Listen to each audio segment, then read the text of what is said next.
Hey everybody, Kyle Sasser here, and it's everybody's favorite time of the month.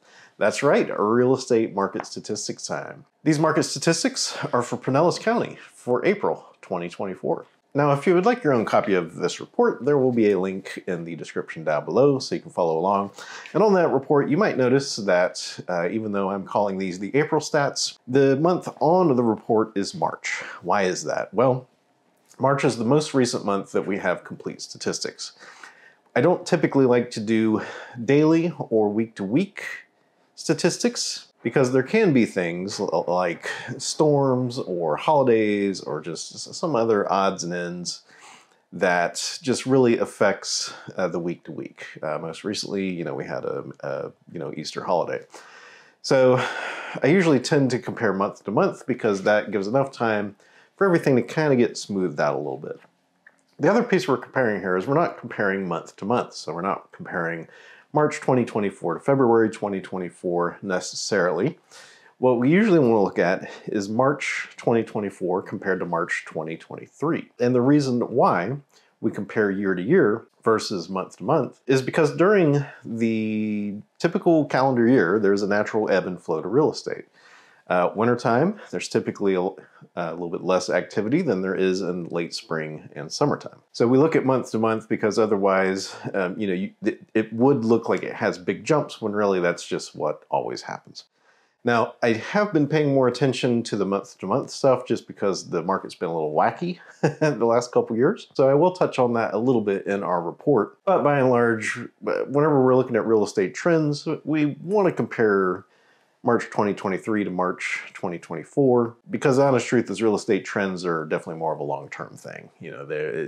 Real estate trends typically are months to years, not days or weeks. Now, if you've been watching these videos for a while, you know that the last few months I've been predicting that more than likely we will see the number of buyers come back to the market in spring. More than likely we'll chew through the amount of inventory that we've built up in the last few months over the wintertime, with the result being an increase in home prices again. The market just isn't really set up for much else other than that at this point.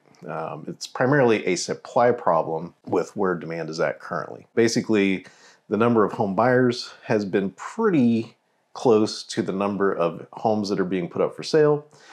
And basically, the number of buyers would swing based on the time of the year we are, and that's when the home prices go up for a few months and then they go down for a few months. That's why we've kind of been teeter-tottering the last few years. So without further ado, let's dive into these market statistics for Pinellas County. So total number of closed sales was 970, which was a decrease of 9% from 1,066 homes. Total number of cash sales held pretty much even. It increased 0.3% from 372 homes to 373 homes. Median sales price increased 3.5% from $448,000 to $463,500. And the average sales price increased 11.8% from $575,478 to $643,176. Median percent of original list price did go down a little bit, so it dropped 1% to 94.8%. To me, what that reads is basically sellers coming to the realization that they do need to reduce their home price to entice buyers. And so that's why, even though median sales price is up, median percent of original list price is down. So that's how you make sense of that. And especially when coupled with this next one, which is median time to contract, which is down 15.4% from 26 days to 22 days.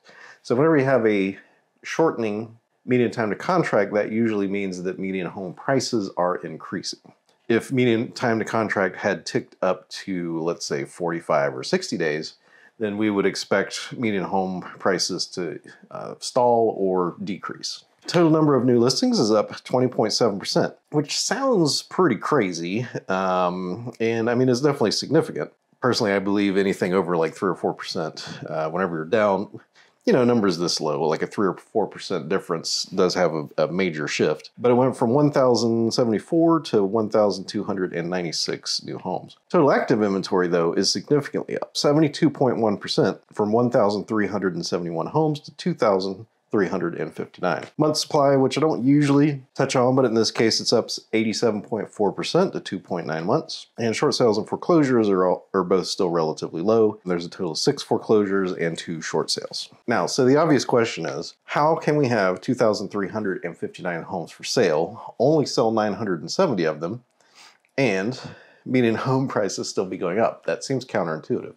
Well, the things to kind of realize here is 2,359 homes is more homes than we have had in a few years for sale in Pinellas County. Hillsborough has been on a little bit different trajectory with all this in the last 6 months.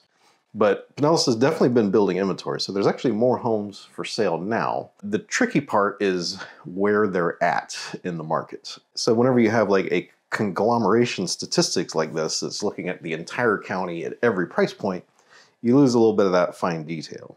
The other thing to remember is that these stats, especially the sales price numbers, only get calculated off of successful sales. So the median sales price and the median percent of original list price and the median time to contract does not count homes that are still for sale. That only gets counted for houses that have successfully closed. And that also means these numbers are a little delayed. You know, most of the sales data is from February, because that's when the contracts were written that closed in March. Now, to give a little context here, so we had 970 closed sales this past month. Last year, we had 1,066, which again, Pinellas has been stronger than most of the state, including, the brother across the bay, Tampa. Pinellas has had stronger sales despite downturns or holding steady in most of the rest of the state. But for example, back in 2021, we were selling around, 1,400 homes back in March 2021, and now we're down to 970. So you can see that overall demand has dropped. Now, supply and demand, you would think that would mean home prices should go down. The problem is inventory has not really climbed accordingly. And if we go to our active inventory sheet here, you can see the chart here.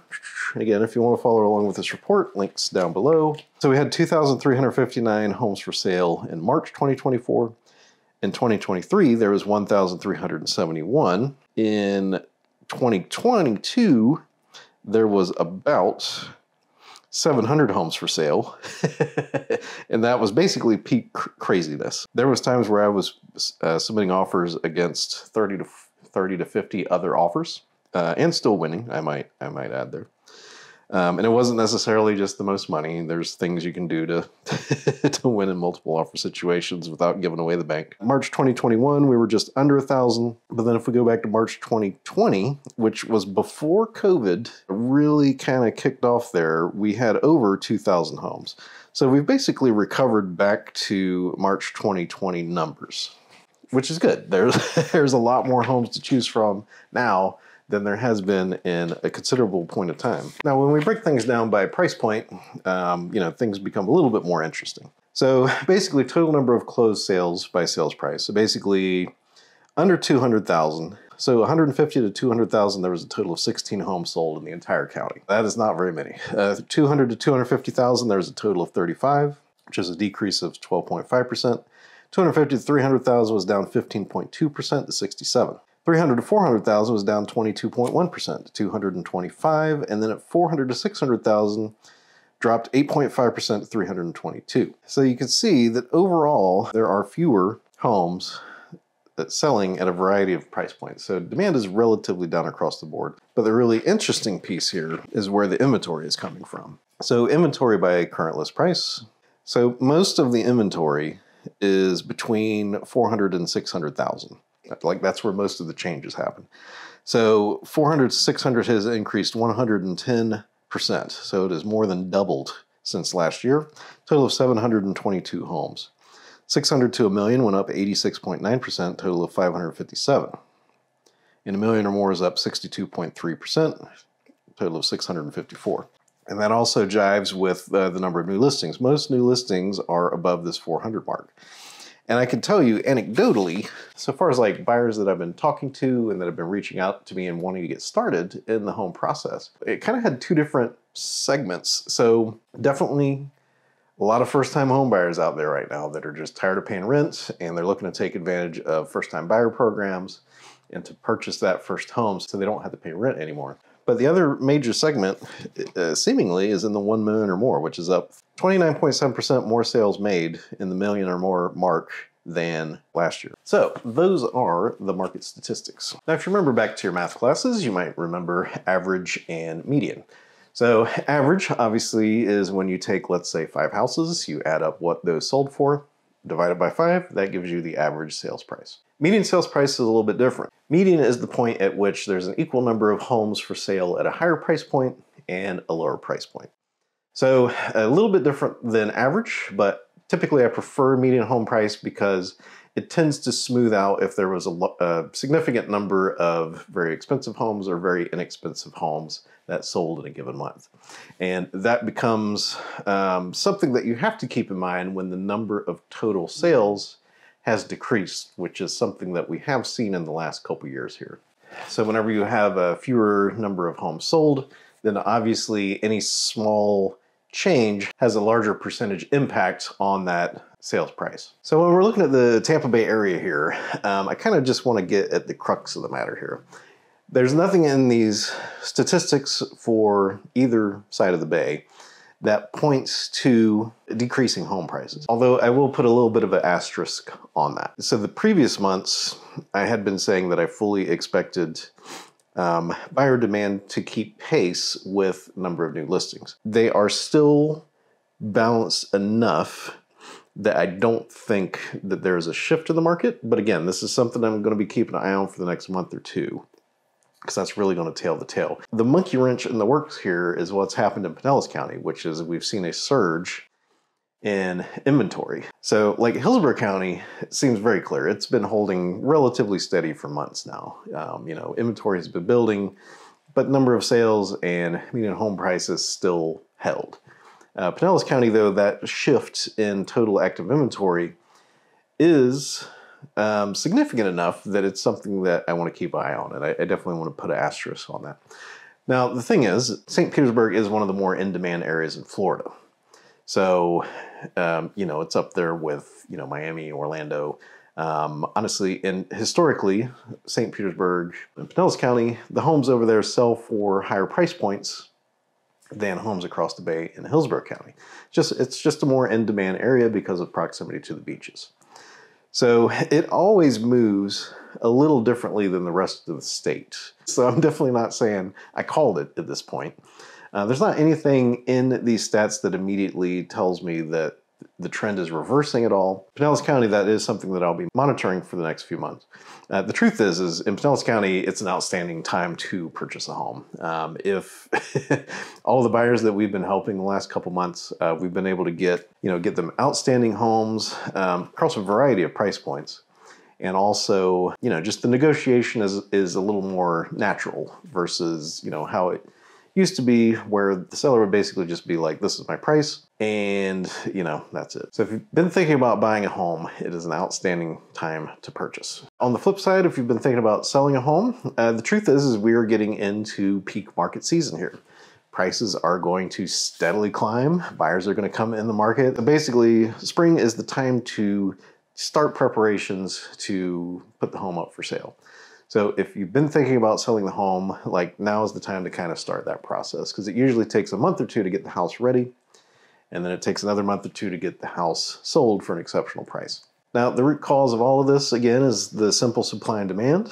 And it is because the last few months, the number of buyers has been pretty finely balanced with the number of new listings going up. Hillsborough County, that is still pretty balanced. Pinellas, it's kind of tipped in the inventory favor. The tricky part is usually need months of that inventory imbalance for prices to start to decline. And my hunch is that over the next 2 months, we will see the number of buyers come back. Anecdotally, my phone has been ringing a lot for people looking to buy homes in St. Petersburg and Pinellas County. But, my hunch is that, the buyers are going to come back and prices will be going up again in the summertime.